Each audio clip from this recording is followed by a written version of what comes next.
हाथ क्यों कांप रहे तेरे? रासु क्यों है? नहीं, कुछ नहीं पापा।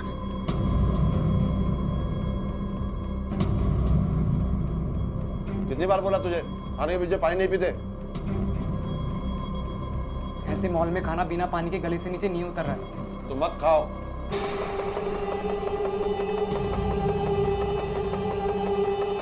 अरे अनमोल, अब तक की घटी घटनाओं को देखकर शायद इस कहानी का सार और सिरा समझ में ना आए, लेकिन एक बात जो साफ हो जाती है वो है इस कहानी के किरदार, जिनमें से एक हैं केदार दीक्षित और दूसरी है एक लाश।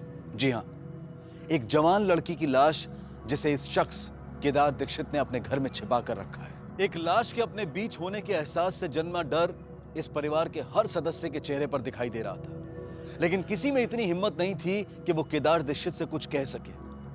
आखिर किसकी थी ये लाश और क्या संबंध था उसका इस परिवार के लोगों से, और कौन है ये केदार दीक्षित? डिपॉजिट दीजिएगा, उसी समय पेपर साइन हो जाएगा, कोई दिक्कत नहीं। अरे सोनल जी बैठिए ना, खड़ी क्या क्यों? बैठिए रवि भाई, देखिए एक हफ्ते से मैं कह रही हूँ मुझे उस घर में नहीं रहना, मतलब नहीं रहना। नहीं, आप बस मुझे मेरा डिपॉजिट वापस ला कर दो। देखिए डिपॉजिट मिलेगा तो ही तो मैं दूसरे फ्लैट में जा पाऊंगी ना। आप मेरी मजबूरी तो समझिए प्लीज।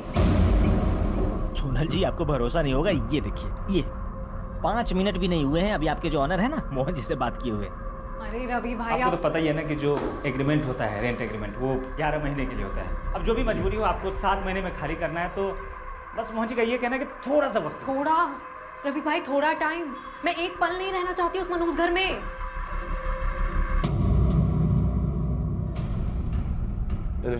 एनवेलप में चिट्ठियां हैं। जी सर। अर्जेंट है, कोई लापरवाही नहीं होनी चाहिए।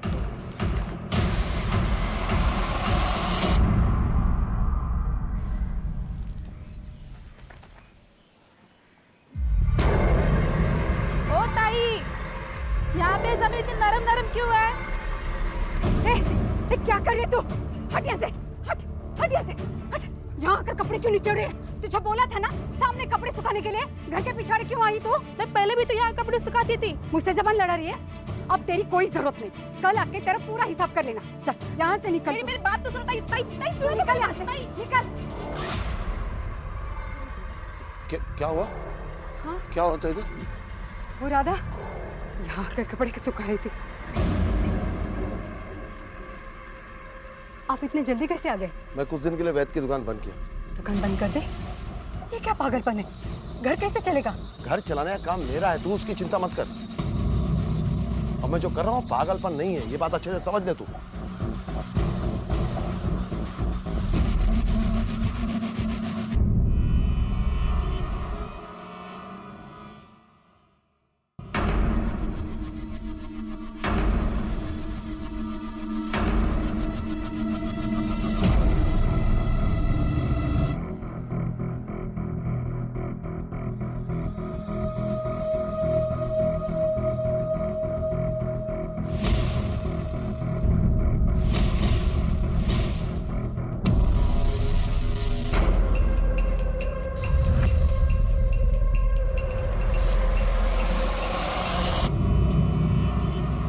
अरे मैडम, आप अपने घर के सारे पंखे निकलवा रही हो और आपके घर में तो एसी भी नहीं है। आप इतनी गर्मी में रहोगी कैसे? भैया तुम फ्री में काम करते हो? नहीं तो मैडम, पैसे लेता हूँ। तो मुंह बंद करके अपना काम करो और मुफ्त की राय मत दो। जी मैम सर। चलो दूसरे कमरे में। जी। हेलो कालिंदी, अच्छा सुन, जब तक मुझे दूसरा पीजी नहीं मिलता मैं तेरे घर पे रह सकती हूँ क्या? अरे मेरे घर दीदी और जीजा है, तुझे तो पता है। मैं कोई और ऑप्शन ढूंढती। Okay bye.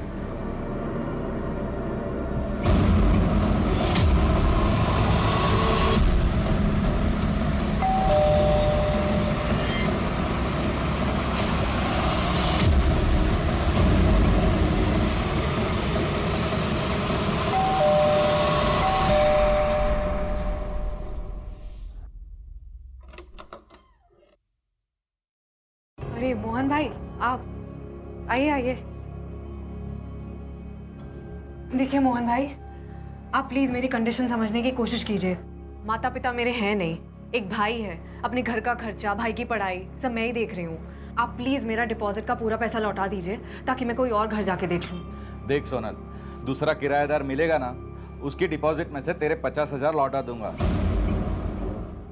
अरे नहीं मिलेगा कोई किराएदार आपको, मनहूस है ये घर। रवि भाई भी कह रहे थे उस दिन, पूछिए। अरे नहीं मोहन बाबू, बाहर लोग बात कर रहे थे तो निकल गया वो मुँह से। वो लोग मेरे घर को बदनाम कर रहे हो और तू उन लोग का साथ दे रहा है। नहीं मिलेगा डिपॉजिट वापस। हो सकता है कर लो। हाँ कर लूंगी, निकलवा के रहूंगी डिपॉजिट के पैसे।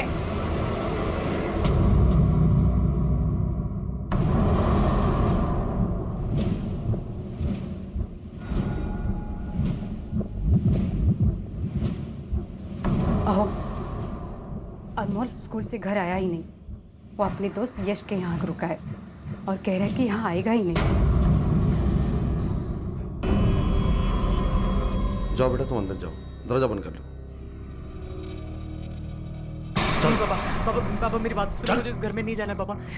पापा मेरी बात तो सुनो पापा। पापा मुझे इस घर में डर लगता है, मुझे इस घर में नहीं जाना है पापा। तो सुनो पापा।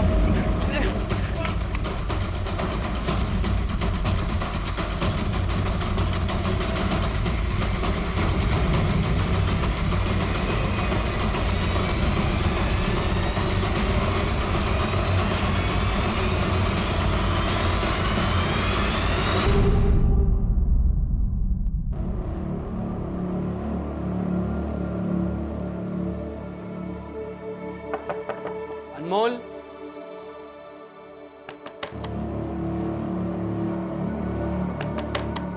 अनमोल,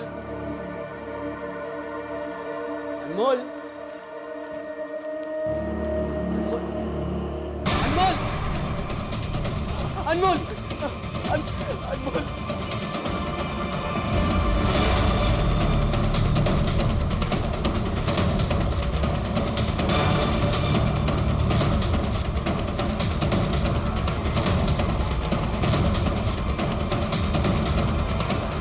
दरवाजे पर पोस्ट एंट्री नहीं दिख रही। ये चिट्ठियां चीफ मिनिस्टर, होम मिनिस्टर और कमिश्नर साहब को लिखी गई हैं। भेजने वाले का नाम केदार दीक्षित है, खोपोली का रहने वाला है। अर्जुन, खोपोली चल के इन चिट्ठियों की सच्चाई के बारे में पता करना पड़ेगा। चलो।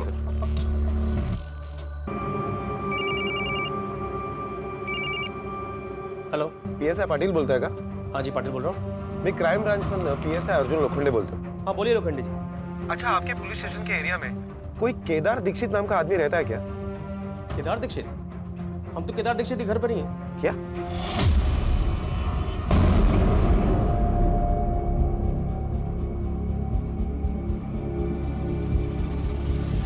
अरे वॉचमैन, शांतनु को देखा? कब से ढूंढ रहा हूँ, मिल नहीं रहा है कहीं पे।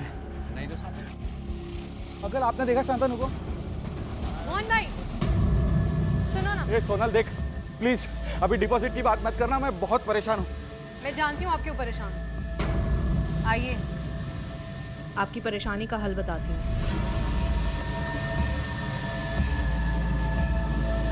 क्या हुआ? क्या बोल रही थी तुम? आप अपने बेटे को ढूंढ रहे हो ना? कहाँ है मेरा बेटा? घबराओ मत, आपका बेटा मेरे पास डिपॉजिट है। आप मेरा 50,000 रुपए का डिपॉजिट ले आओ और अपना डिपॉजिट ले जाओ। 50,000 रुपए के लिए तू उस हद तक गिर गई कि मेरे बेटे को किडनैप कर लिया?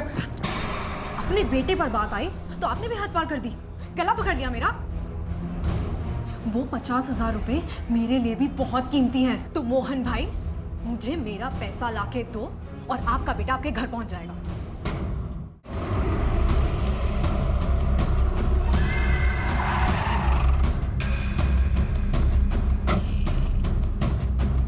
सर, हमें से किसी लड़के की लाश मिली है। इसका नाम अनमोल है। हमने आस पड़ोस में पूछताछ की। पड़ोसियों के मुताबिक इसकी फैमिली वाले कल रात से ही बाहर गए। लेकिन केदार की जो चिट्ठी हमें मिली है उसमें उसने अपनी बेटी की लाश का जिक्र किया है, जिसकी मौत काफी दिन पहले हो चुकी है। और उस चिट्ठी के मुताबिक उसकी बेटी की लाश इसी घर में है। अर्जुन, घर की अच्छी तरह से तलाशी लो, लाश यहीं कहीं होगी। और सर्च करो, बगा जरा।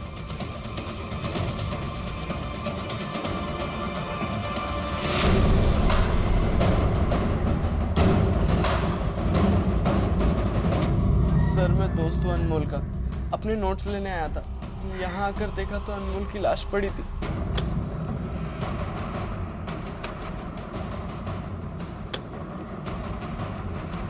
एक मिनट बाजू केदार और उसका परिवार अचानक कहाँ चले गए? सर कल रात को कहीं निकल गए। कहाँ गए कुछ मालूम? नहीं सर। सर पीछे कुछ है।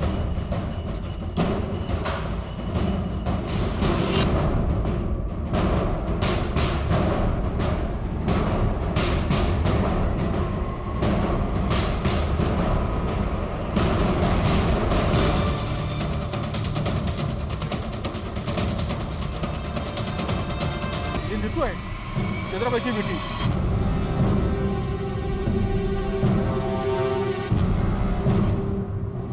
आपके पड़ोस में एक लड़की की लाश जमीन में गाड़ दी गई और आपको पता तक नहीं चला? हमें बिल्कुल भनक नहीं थी। हाँ, लेकिन कुछ दिनों से केदार के घर के बाहर कुत्ते भौंक रहे थे। कुछ दिनों से केदार भाई और वहीनी कोई किससे बात नहीं करता था। और तो और केदार भाई ने अपनी दवाई की दुकान भी बंद कर डाली। केदार और उसकी बीवी का फोन नंबर होगा तुम्हारे पास? जी हाँ सर। दीजिए हमें। बताइए सर। फोन स्विच ऑफ आ रहा है।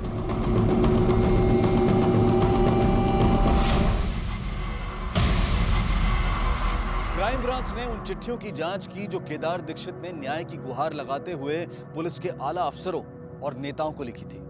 और उन चिट्ठियों के आधार पर जब क्राइम ब्रांच केदार दीक्षित के घर खपोली में पहुंची तो वहां उन्हें मिली केदार के बेटे अनमोल की लाश, और साथ ही उस लड़की की लाश भी मिली जिसे केदार ने अब तक छिपा कर रखा था और जो कि असल में केदार की अपनी बेटी नीतू ही थी। अगर कुछ नहीं मिला था तो वो था खुद केदार दीक्षित और उसका परिवार जो अचानक कहीं गायब हो गया था। समझ में नहीं आ रहा था कि आखिर अचानक पूरा परिवार कहां चला गया था और किसने की थी अनमोल की हत्या।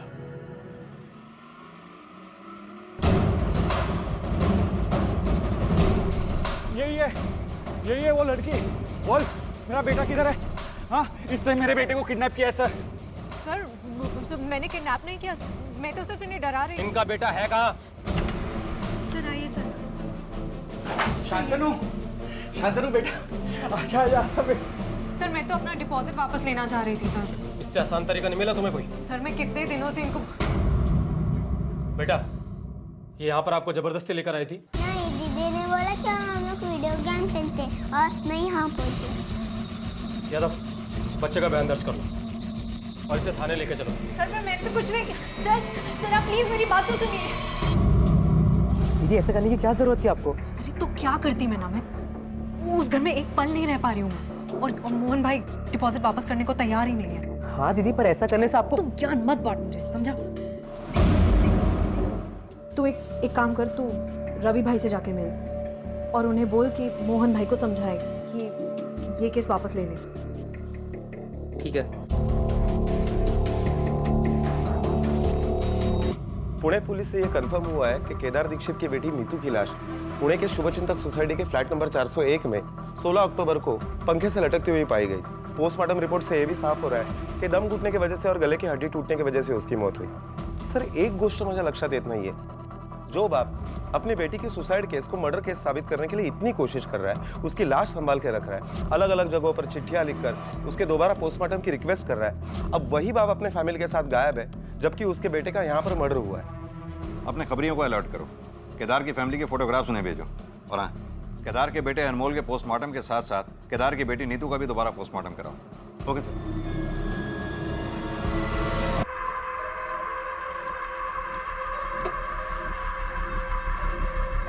ये अनमोल दीक्षित का घर किधर है? काय झाला? वो अंतिम संस्कार का सामान लाया था।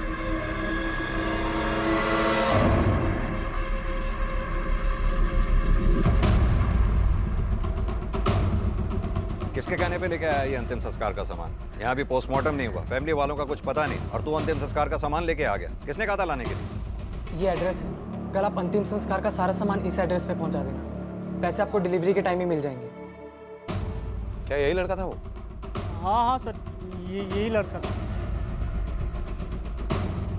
सर केदार और उसकी पत्नी कविता, इन दोनों के मोबाइल अभी भी स्विच ऑफ ही आ रहे हैं। हमने पता लगाया केदार का मोबाइल खोपोली में स्विच ऑफ हुआ था और उसकी बीबी के मोबाइल का लास्ट लोकेशन नासिक का है।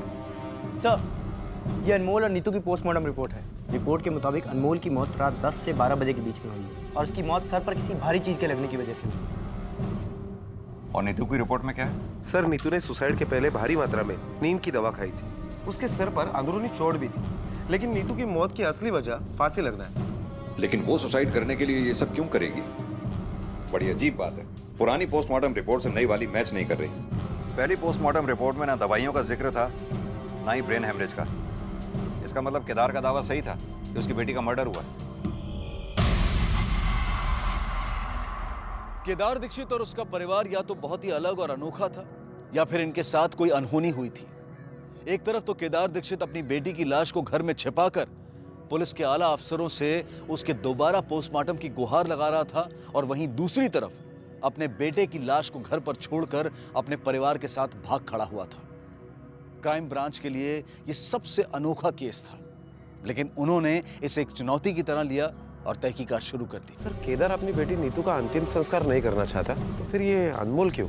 केदार अपनी बेटी की लाश को अपने घर में छुपा के रखना चाहता था। हो सकता है केदार और उसके बेटे अनमोल में तकरार हुई हो और केदार के हाथों अनमोल का कत्ल हो गया हो, और अब पूरा परिवार गायब है। और सबसे पहले हमें केदार और उसकी फैमिली का पता लगाना होगा, क्योंकि अनमोल के मर्डर केस में केदार और उसकी फैमिली वही सबसे बड़े। दीक्षित के हाथ आए बिना इस केस का सुलझना मुश्किल था, इसलिए पुलिस ने जोर शोर से उसकी तलाश शुरू कर दी। साथ ही नीतू के कातिल और उसके कत्ल की वजह को ढूंढने के लिए क्राइम ब्रांच पुणे रवाना हुई।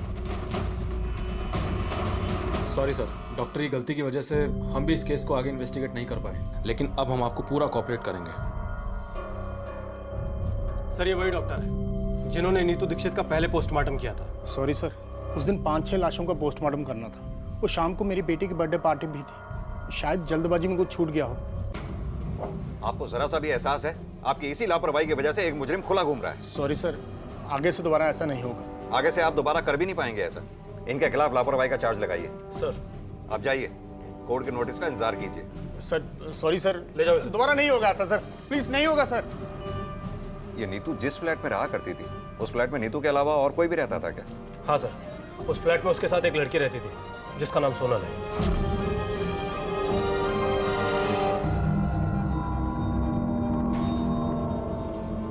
Rickshaw, auto.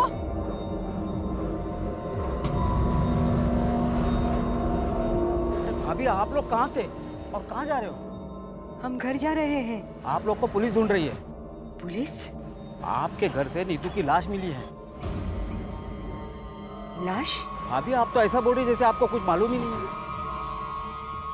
आप लोग जिस रात को गए उसी रात को। अनमोल? हाँ भाभी, हमने आपका फोन बहुत ट्राई किया, मगर फोन भी तो नहीं लग रहा था।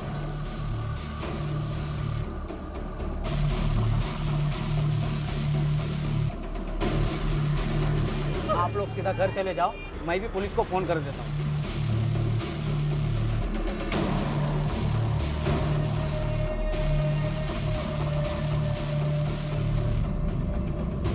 कितनी बार बोला तुझे खाने के पीछे पानी नहीं पीते? ऐसे मॉल में खाना बिना पानी के गले से नीचे नहीं उतर रहा है। तो मत खाओ। भैया, रेलवे स्टेशन चलो। आप लोग जिस रात को गए उसी रात को अनमोल का मर्डर भी हो गया। अब हम घर नहीं जा सकते।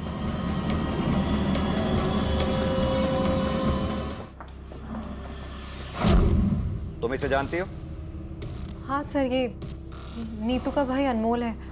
नीतू की मम्मी के साथ आया था 1-2 बार उससे मिलने। किसी ने उसका मर्डर कर दिया है। क्या? देखो सोनल, नीतू की पोस्टमार्टम रिपोर्ट से ये बात साफ हो चुकी है कि नीतू का मर्डर हुआ था। अब तुम सीधी तरह से ये बताओ कि तुमने नीतू को मारा क्यों? नहीं सर, मैंने नहीं मारा सर। क्यों? जो लड़की 50,000 रुपए के लिए अपने मकान मालिक के बेटे को किडनैप कर सकती है, उसके लिए मर्डर करना कौन सी बड़ी बात है? नहीं सर, आप मेरा यकीन कीजिए सर। सर, मुझे तो अभी तक यही लग रहा था कि नीतू ने सुसाइड किया था। तुम्हें ऐसा क्यों लगता था कि नीतू ने सुसाइड किया होगा? सर, मैं, नीतू और रचना, हम तीनों बेस्ट फ्रेंड्स थे सर। मैं और नीतू साथ रहते थे सर, और हमारी बिल्डिंग में रचना 6th फ्लोर पर रहती थी। वो फ्लैट उसके पापा ने उसे गिफ्ट दिया था। शादी के बाद वो और उसका हस्बैंड वहीं रहने वाले थे। 2 महीने पहले उसने अपने ही फ्लैट से कूद के सुसाइड कर लिया। हो सकता है वो भी मर्डर हो। नहीं सर, रचना ने सुसाइड ही किया था, क्योंकि हमें उसके हाथ से लिखा हुआ सुसाइड नोट मिला था। क्या रचना के सुसाइड का कारण जानती हो? हाँ सर, सर रचना जिस लड़के से प्यार करती थी उसकी एक एक्सीडेंट में मौत हो गई और फिर रचना काफ़ी डिप्रेस्ड रहने लगी थी और फिर रचना के सुसाइड के बाद नीतू हमेशा सिर्फ उसी की बातें करती रहती थी सर वो भी डिप्रेशन में आ गई थी। और नीतू क्या कर रही है, जल जाएगा, पागल हो गई है क्या, ध्यान कहाँ है तेरा? और फिर उसके 2 हफ्ते बाद उसने भी।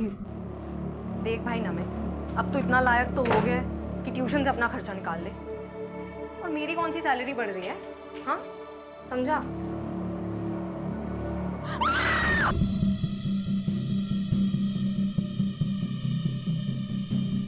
सर सुसाइड हो या मर्डर, मोहन भाई के घर को पनौती तो लग गई ना। यहाँ 2 लोगों की जान चली गई, तुम्हें फ्लैट की पनौती की पड़ी है। इस फ्लैट में नीतू और सोनल के अलावा और कौन कौन आया जाया करता था? सर फिलहाल तो ये दोनों ही रहती थी, लेकिन नीतू की मौत के 10 दिन पहले तक छाया भी इन लोगों के साथ रहती थी। छाया जीआरटी कॉलेज में इनके साथ ही पढ़ाई करती थी। अर्जुन, इस छाया के बारे में सारी इंफॉर्मेशन निकालो।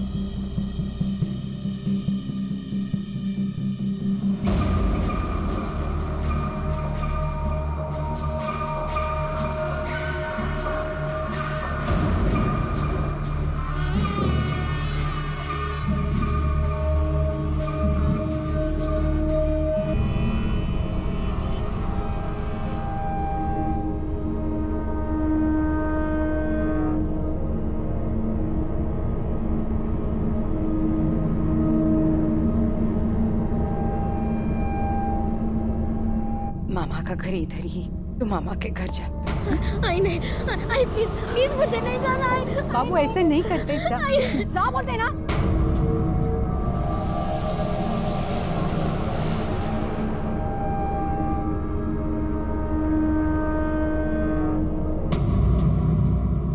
छाया, तुमने नीतू का पीजी अचानक क्यों छोड़ दिया था? सर रचना की मौत के बाद उस बिल्डिंग को लोग मनूस बिल्डिंग कहने लगे थे, इसलिए छोड़ दिया।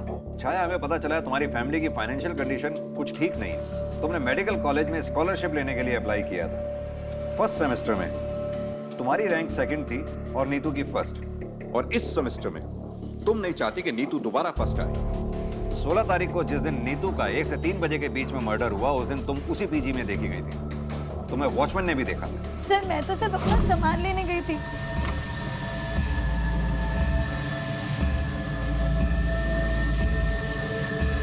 मैं तो नीतू से मिली भी नहीं थी। लेकिन नीतू का पीजी छोड़ने के बाद उस घर की एक चाबी तुमने अपने पास रखी, यानी जो कुछ भी किया पूरी प्लानिंग के साथ किया। सर मैं तो ऐसा कुछ करने का सोच भी नहीं सकती। ऐसा क्यों? क्योंकि सर नेक्स्ट एग्जाम में मैं नीतू से ज्यादा मार्क्स लाने वाली थी। वो कैसे? सर नीतू पढ़ाई में बहुत अच्छी थी, लेकिन इधर उसका दिल पढ़ाई में कम और प्यार में ज्यादा था। प्यार किससे? सर सोनल के भाई नमित से। छाया, अगर तुम्हारी ये बात झूठ निकली ना तो तुम्हारा ही नुकसान होगा। नहीं सर, आप चाहे तो किसी से भी पता कर सकते हैं। सच क्या है झूठ क्या है ये तो हम पता लगा ही लेंगे। फिलहाल तुम जा सकती हो, लेकिन हमसे पूछे बगैर ये शहर छोड़कर जाना नहीं कहीं। सर सोनल ने ये नीतू के अफेयर वाली बात हमें क्यों नहीं बताई? अर्जुन, हो सकता है नीतू के मर्डर में सोनल या नमित, इन दोनों में से कोई इन्वॉल्व हो, इसीलिए सोनल ने हमें पूरी बात बताई ही ना। लेकिन छाया की कहानी पे भी भरोसा नहीं किया जा सकता।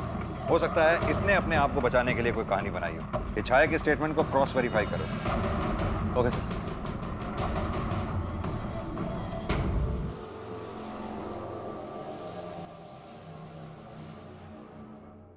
केदार दीक्षित अब भी फरार था।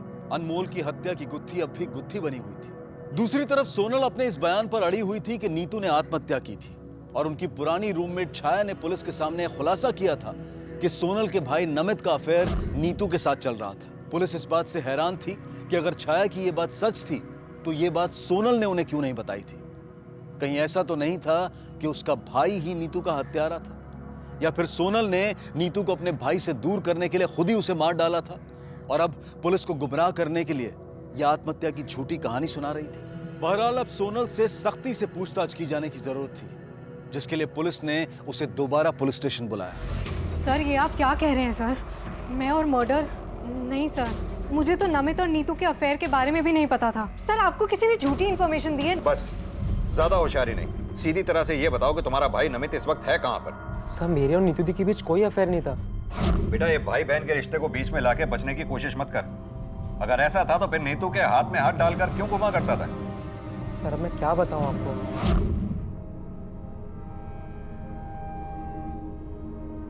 हाय, मैं आदित्य। तो मैं यही बाजू वाली बिल्डिंग में रहता हूँ। एक्चुअली मुझे कहीं अर्जेंटली जाना है, तो प्लीज़ मुझे ऑटो रिक्शा स्टैंड तक छोड़ दो। हाँ, it's fine. Thank you so much.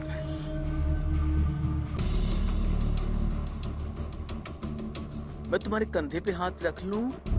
Actually bike पे मुझे बहुत डर लगता है ना, कहीं मैं गिर गया तो। आइला, तुम तो सच में बहुत भुजंग बाहु हो। सर एक दिन मैंने उसकी हेल्प क्या कर दी, वो तो पीछे ही पड़ गया। दूसरे दिन आके आई लव यू बोलने लग गया। मैं ये बात सोनल दी को कैसे बताऊं, मुझे समझ ही नहीं आ रहा था सर। सर मेरे और नीतू दी के बीच ज़्यादा एज डिफरेंस नहीं था और मेरी उनसे बॉन्डिंग भी अच्छी होने लगी थी। तो एक दिन मैंने सब कुछ नीतू दी को बता दिया।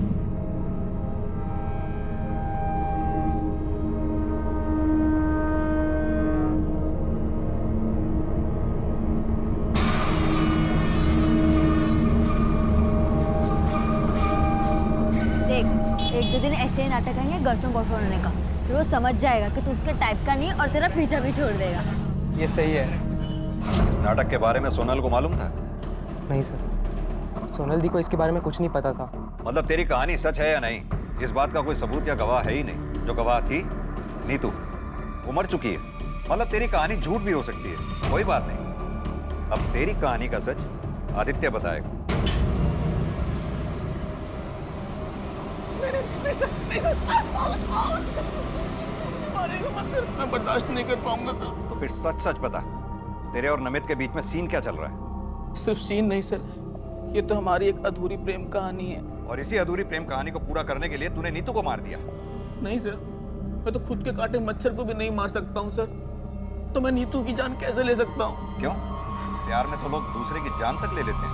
सर प्यार में जान लेना सच्चा प्यार नहीं होता, हैवानियत होती है, वैशीपना होता है। अरे प्यार में तो लोग जान तक लुटा देते हैं सर। अब पुलिस के सामने सिर्फ दो संभावनाएं बनती थी।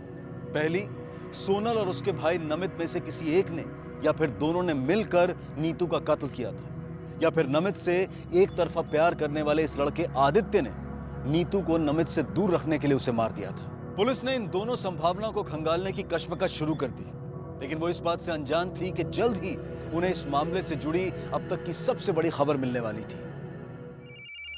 एक minute sir. Hello, okay, thank you sir. अभी इंफॉर्मेशन मिली है कि केदार के एटीएम कार्ड से नासिक के एरिया से पैसे निकाले गए हैं। नासिक पुलिस को इन्फॉर्म करो, नासिक निकलने की तैयारी करो। सर ये रूम में है, ये रूम में। धोखा दी तू मेरे को? हाँ, मैं पागल वागल नहीं हूँ। छोड़ छोड़ छोड़ मेरे को, छोड़। फसौलस तू मला, धोखे से लेके आई मेरे को इधर। फसौलस तू? हाँ, छोड़ छोड़, मैं पागल नहीं हूँ।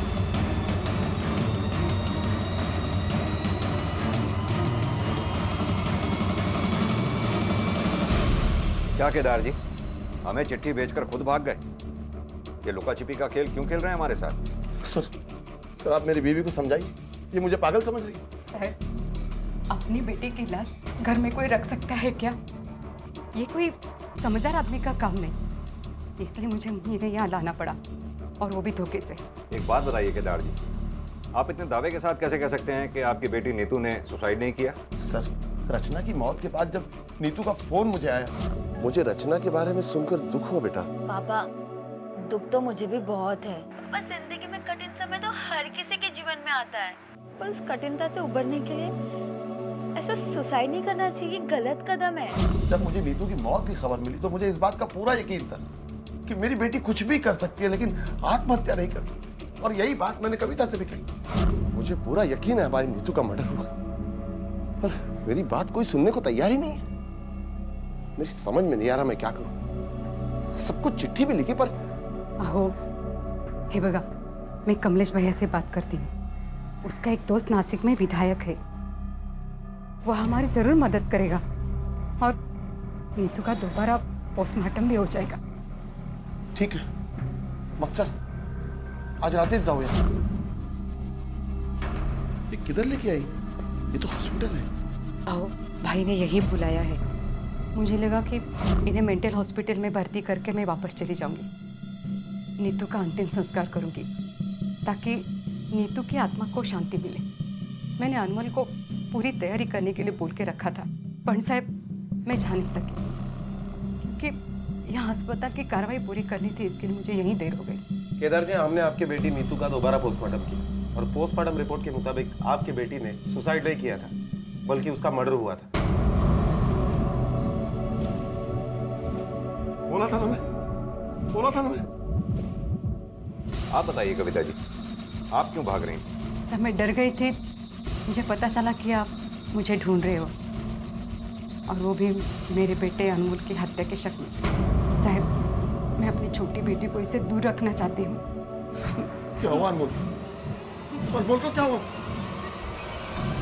बोल, अनमोल को क्या हुआ?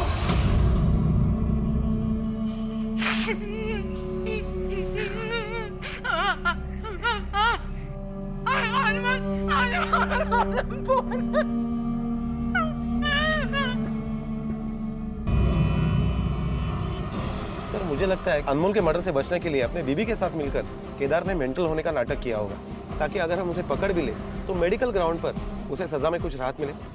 अर्जुन, ये हो भी सकता है और नहीं भी। अगर केदार ने अपने बेटे अनमोल को नहीं मारा तो हो सकता है नीतू और अनमोल का हत्यारा कोई और हो, जो ये जानता हो कि केदार ने नीतू की लाश को अपने घर में छुपा रखा है और वो लाश को ठिकाने लगाने के लिए ही आया हो, ताकि नीतू का दोबारा से पोस्टमार्टम ना हो सके। अर्जुन, हमें हर सस्पेक्ट, हर गवाह से फिर से पूछताछ करनी होगी। हो सकता है कुछ हाथ लगे। साहब, जब केदार जी के घर उनकी बेटे की लाश मिली तो उसके एक दिन पहले मैं दुकान बंद कर रहा था तो देखा बैद जी के घर के सामने एक सफ़ेद रंग की गाड़ी चक्कर लगा रही थी, लेकिन वो एम्बुलेंस जैसी थी जिस पे आरटी हॉस्पिटल लिखा हुआ था। साहब, मैं 2 दिनों से शिरडी गया हुआ था, शिरडी से आज ही वापस आया हूँ सुबह। Thank you sir. ठीक है सर, जिस दिन अनमोल का मर्डर हुआ था उसी दिन आरटी हॉस्पिटल की एम्बुलेंस पूना से खोपोली जा रही थी। वही एम्बुलेंस केदार के घर पर भी दिखाई दी थी। सर, पूना से खोपोली जाने वाले टोल नाके पर जो सीसीटीवी कैमरा है उससे हमने फुटेज निकाली और उससे ये फोटो निकाला। ये दोनों भी हॉस्पिटल के एम्प्लॉय नहीं है। फिर पूना पुलिस से पूछताछ करने पर पता चला है कि दोनों हिस्ट्री शीटर्स हैं, अजय और बद्री। सर, मैंने अपने खबरियों को काम पर लगा दिया है।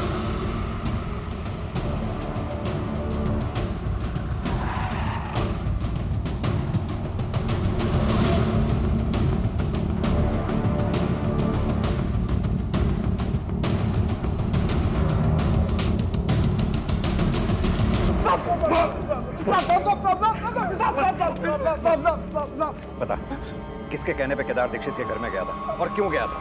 सच सच बताइए, वरना आज तेरी कब्र यहीं बना दूंगा। साहब, हमें तो काम मिला था केदार के घर से उसकी बेटी की लाश को ठिकाने लगाने का। हमारे दोस्त के गैराज में एक हॉस्पिटल वैन थी, हमने वो ली और केदार के घर खपोली पहुंचे और देखा कि पूरी फैमिली कहीं बाहर जा रही थी, तो हमने सोचा कि सही मौका है। जब हम अंदर गए तो हमने देखा कि केदार का बेटा घर पे था। बता बेटा, लाश किधर है? साहब, वो भागने की और चिल्लाने की कोशिश कर रहा था, तो हमने उसके सर पे पत्थर से वार किया और वो मर गया और हमें लाश भी नहीं मिली उसके घर से। किसके कहने पे किया था ये सब? आदित्य नाम बताया था साहब उसने अपना।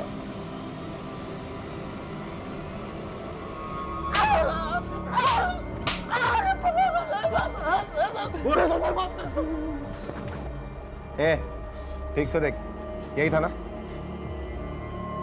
नहीं साहब, ये नहीं था वो। ध्यान से देखे से। साहब, सच में ये आदमी नहीं है। मैंने कुछ नहीं किया था। अर्जुन, वो आदमी जो भी था वो चालाक है, उसने असली नाम नहीं बताया इसे। वो आदमी जो भी है नीतू को भी जानता है और इस आदित्य को भी। हो सकता है वो आदित्य को फंसाना चाहता हो, और ये भी हो सकता है कि वो आदमी उस सोसाइटी से रिलेटेड हो।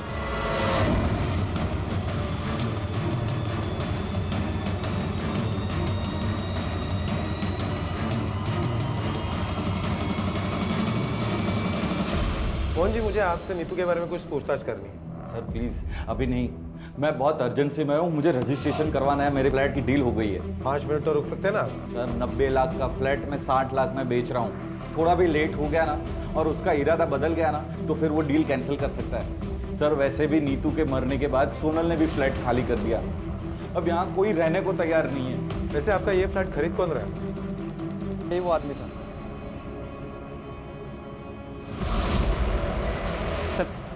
सर कौन है ये? मैं नहीं जानता इसको सर। सर मेरे घर की डील है सर, मैं बाद में मिलता हूँ ना सर। पता है हमें, तू मोहन का घर खरीद रहा है ना? हाँ? 90 लाख का फ्लैट 60 लाख में जो मिल रहा था तुझे, रचना के सुसाइड करने के बाद उसके बाप ने अपना फ्लैट आधे दामों पे जो बेच दिया। 60 लाख का घर उन्होंने सिर्फ 40 लाख में बेचा। वहीं से ये आइडिया आया था ना तुझे? लालच आ गया था मुझे। नीतू के फ्लैट की एक डुप्लीकेट चाबी मेरे पास थी, उसके फ्लैट के ऊपर एक खाली फ्लैट था जिसकी भी चाबी मेरे पास ही रहती थी। फिर रात को मैं वो खाली फ्लैट में रुक गया और फिर अगले दिन दोपहर में जब बाहर कोई नहीं था, सर मुझे पता था कि नीतू फ्लैट में अकेली है। मैं मौका देखकर उसके घर में घुस गया।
में भी आया कि उसने सुसाइड किया, तो मुझे लगा कि मेरा प्लान सक्सेस हो गया। लेकिन केदार जी मानने को तैयार ही नहीं थे कि उनकी बेटी ने सुसाइड किया। देखिए सर, आप लोगों से गलती हो रही है। आप मेरी बात मानिए, एक बार उसका पोस्टमार्टम फिर से करवाइए।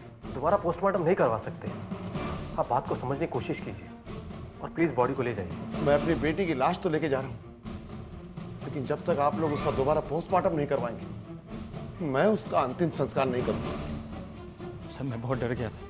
मैंने सोचा अगर दोबारा पोस्टमार्टम होता है और कुछ निकलता है तो मैं बुरी तरह फंस जाऊंगा।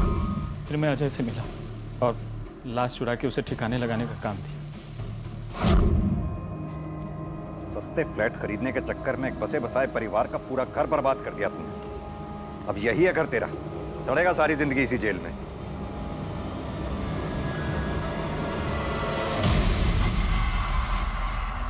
अपने 2-2 जवान बच्चों को खो देने, घर से बेघर होकर मारे मारे फिरने और अपने पूरे परिवार के बर्बाद हो जाने की कीमत पर यह इंसाफ केदार दीक्षित को बहुत महंगा पड़ा।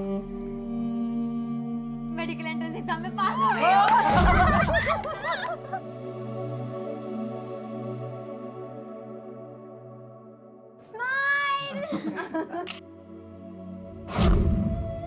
आप सही थे, आपकी वजह से नीतू का हत्यारा तो मिल गया, लेकिन अनमोल का क्या?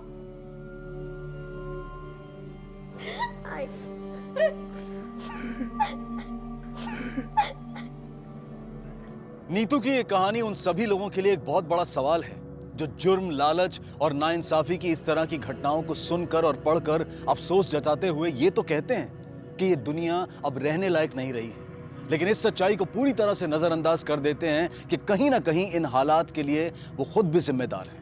हम सब जिम्मेदार हैं। हर वो इंसान जिम्मेदार है जो इस समाज में, इस दुनिया में रहता है। वो एस्टेट एजेंट जिसने अपनी लालच की वजह से नीतू का कत्ल किया, वो किसी दूसरे ग्रह से नहीं आया था, बल्कि हमारे इसी समाज का हिस्सा था। कुछ लोग शायद ये कहेंगे कि किसी एक व्यक्ति की गलती का जिम्मेदार पूरे समाज को कैसे ठहराया जा सकता है, लेकिन इस तर्क में कोई दम नहीं। ये पूरी तरह से खोखला है, क्योंकि किसी भी इंसान को उसकी सोच, उसके परिवार और अपने समाज से मिलती है। अपने बेटे की किसी ऐसी जगह पर पोस्टिंग हो जाने पर जहां पर ऊपरी कमाई अच्छी होती है, हम खुशी में पूरे मोहल्ले में लड्डू बांटते हैं। हम ये कभी नहीं मानते हैं कि हमने हर इंसान में लालच के संस्कार खुद भरे हैं।